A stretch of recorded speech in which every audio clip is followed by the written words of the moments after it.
La convocatoria Antioquia 3 actualmente se encuentra en una fase de divulgación, es decir, que estamos a la espera de las inscripciones.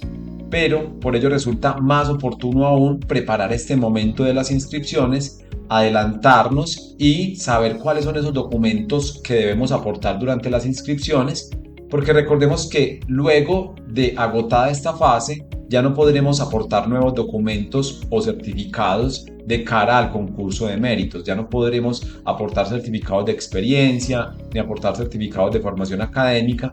Entonces debemos ser acuciosos y aportar todos los certificados que se nos exigen y que nos son útiles para participar en la convocatoria durante esta fase de inscripciones. En primer lugar, debemos resaltar los títulos o certificados de educación formal. Todo empleo del Estado exige cierto grado de educación formal, ya sea bachiller, técnico, tecnólogo, profesional o profesional con posgrado. Entonces yo debo acreditar, digamos, según mi nivel de formación, debo aportar los títulos ante, digamos, el concurso, específicamente por medio del SIMO, Sistema de Apoyo para la Igualdad, el Mérito y la Oportunidad, y los documentos que vamos a mencionar a continuación, entre ellos la educación formal, lo puedo cargar yo desde este momento, porque no tengo que esperar a que se abran las inscripciones, sino que lo puedo hacer desde este momento, y esos documentos van a ser tenidos en cuenta en el momento en el que yo formalice la inscripción a un empleo de la convocatoria Antioquia 3. El primer documento que yo debo preparar son los documentos, hablando en plural, de educación formal. ¿Cuáles son la segunda modalidad de educación que yo puedo aportar? Educación para el trabajo y el desarrollo humano. La educación formal es obligatoria. Todo empleado del Estado me exige un grado de educación formal.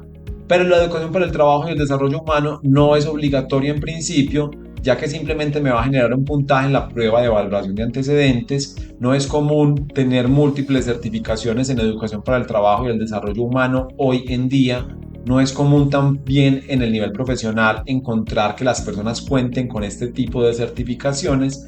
Entonces no sientan preocupación si no tienen este tipo de estudios. ¿Por qué?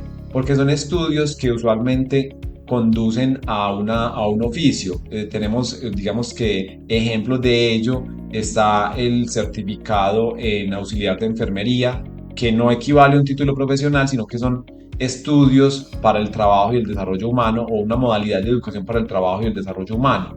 Los agentes de tránsito también se educan y también deben acreditar una modalidad de educación para el trabajo y el desarrollo humano para ejercer su profesión, pero estas son excepciones.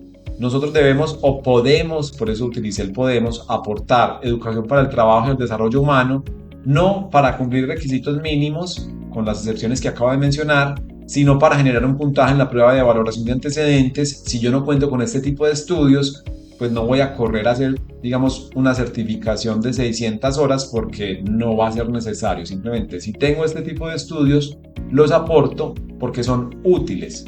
Tenemos ahora la educación informal, que muy seguramente todos tenemos algo de educación informal. La educación informal abarca cualquier tipo de educación que impartan particulares, que impartan instituciones de educación superior, personas jurídicas o personas naturales, es decir, que imparta cualquier sujeto o persona y que sea, digamos, funcional a la convocatoria o a los conocimientos que se requieren para desempeñar el empleo. La educación informal entonces conduce a certificaciones que indican la asistencia a un evento de formación, tipo congresos, seminarios, diplomados, entre otras denominaciones que se pueden dar para la educación informal.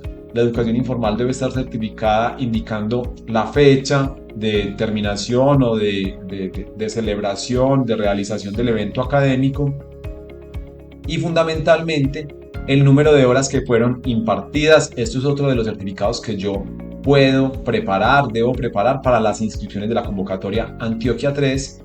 Y finalmente están los documentos de experiencia, que es donde yo más debo ser diligente, donde yo mejor debo observar las formalidades de la convocatoria, porque es donde más los concursantes se equivocan a la hora de participar de un proceso de selección, específicamente durante las inscripciones, que es certificando la experiencia. Entonces yo debo preparar muy bien los certificados de experiencia, que todos indiquen claramente las funciones de todos los empleos que desempeñé, detallando fechas por cada empleo, si he desempeñado varios empleos en una misma entidad, empresa o institución.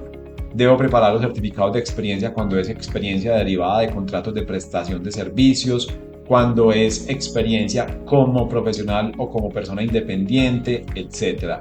Este es el cuarto tipo de documentos que yo debo preparar para mi postulación a la convocatoria Antioquia 3. Recordemos entonces documentos de educación formal, de educación para el trabajo y el desarrollo humano, de educación informal y finalmente documentos de experiencia. Todos ellos los debo aportar durante las inscripciones, ya que con posterioridad a ello no tendré nueva oportunidad para actualizar documentos o información.